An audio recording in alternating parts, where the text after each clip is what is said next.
My memories are very confused.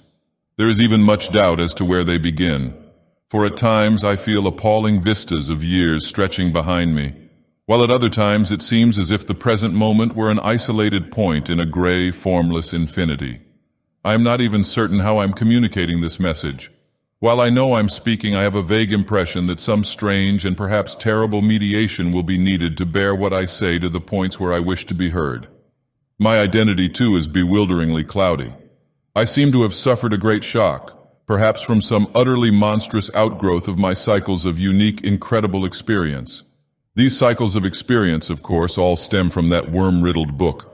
I remember when I found it, in a dimly lighted place near the black, oily river where the mists always swirl. That place was very old, and the ceiling-high shelves full of rotting volumes reached back endlessly through windowless inner rooms and alcoves. There were, besides, great formless heaps of books on the floor and in crude bins, and it was in one of these heaps that I found the thing. I never learned its title, for the early pages were missing, but it fell open toward the end and gave me a glimpse of something which sent my senses reeling. There was a formula, a sort of list of things to say and do, which I recognized as something black and forbidden, something which I had read of before in furtive paragraphs of mixed abhorrence and fascination penned by those strange ancient delvers into the universe's guarded secrets whose decaying texts I loved to absorb. It was a key, a guide to certain gateways and transitions of which mystics have dreamed and whispered since the race was young, and which lead to freedoms and discoveries beyond the three dimensions and realms of life and matter that we know. Not for centuries had any man recalled its vital substance or known where to find it. But this book was very old indeed.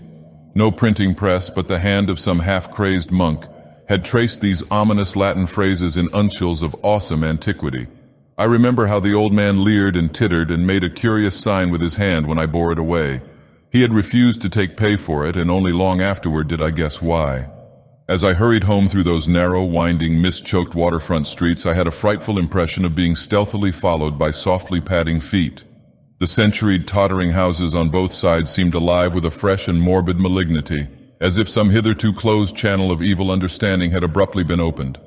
I felt that those walls and overhanging gables of mildewed brick and fungus plaster and timber, with fishy, eye-like, diamond-paned windows that leered, could hardly desist from advancing and crushing me. Yet I had read only the least fragment of that blasphemous rune before closing the book and bringing it away. I remember how I read the book at last, white-faced and locked in the attic room that I had long devoted to strange searchings. The great house was very still, for I had not gone up till after midnight. I think I had a family then, though the details are very uncertain, and I know there were many servants. Just what the year was I cannot say, for since then I have known many ages and dimensions and have had all my notions of time dissolved and refashioned. It was by the light of candles that I read. I recall the relentless dripping of the wax, and there were chimes that came every now and then from distant belfries. I seemed to keep track of those chimes with a peculiar intentness, as if I feared to hear some very remote intruding note among them. Then came the first scratching and fumbling at the dormer window that looked out high above the other roofs of the city. It came as I droned aloud the 9th verse of that primal lay, and I knew amidst my shudders what it meant. For he who passes the gateways always wins a shadow, and never again can he be alone. I had evoked, and the book was indeed all I had suspected. That night I passed the gateway to a vortex of twisted time and vision, and when morning found me in the attic room, I saw in the walls and shelves and fittings that which I had never seen before. Nor could I ever after see the world as I had known it. Mixed with the present scene was always a little of the past and a little of the future, and every once familiar object loomed alien in the new perspective brought by my widened sight. From then on I walked in a fantastic dream of unknown and half-known shapes, and with each new gateway crossed, the less plainly could I recognize the things of the narrow sphere to which I had so long been bound. What I saw about me none else saw, and I grew doubly silent and aloof, lest I be thought mad. Dogs had a fear of me, for they felt the outside shadow which never left my side. But still I read more, in hidden, forgotten books and scrolls to which my new vision led me, and pushed through fresh gateways of space and being and life patterns toward the core of the unknown cosmos. I remember the night I made the 5 concentric circles of fire on the floor and stood in the innermost one chanting that monstrous litany the messenger from Tartary had brought.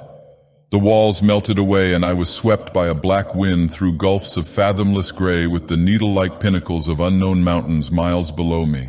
After a while there was utter blackness, and then the light of myriad stars forming strange alien constellations. Finally I saw a green-litten plain far below me and discerned on it the twisted towers of a city built in no fashion I had ever known or read of or dreamed of. As I floated closer to that city, I saw a great square building of stone in an open space and felt a hideous fear clutching at me. I screamed and struggled, and after a blankness was again in my attic room, sprawled flat over the 5 phosphorescent circles on the floor. In that night's wandering there was no more of strangeness than in many a former night's wandering, but there was more of terror because I knew I was closer to those outside gulfs and worlds than I had ever been before. Thereafter I was more cautious with my incantations, for I had no wish to be cut off from my body and from the earth in unknown abysses whence I could never return.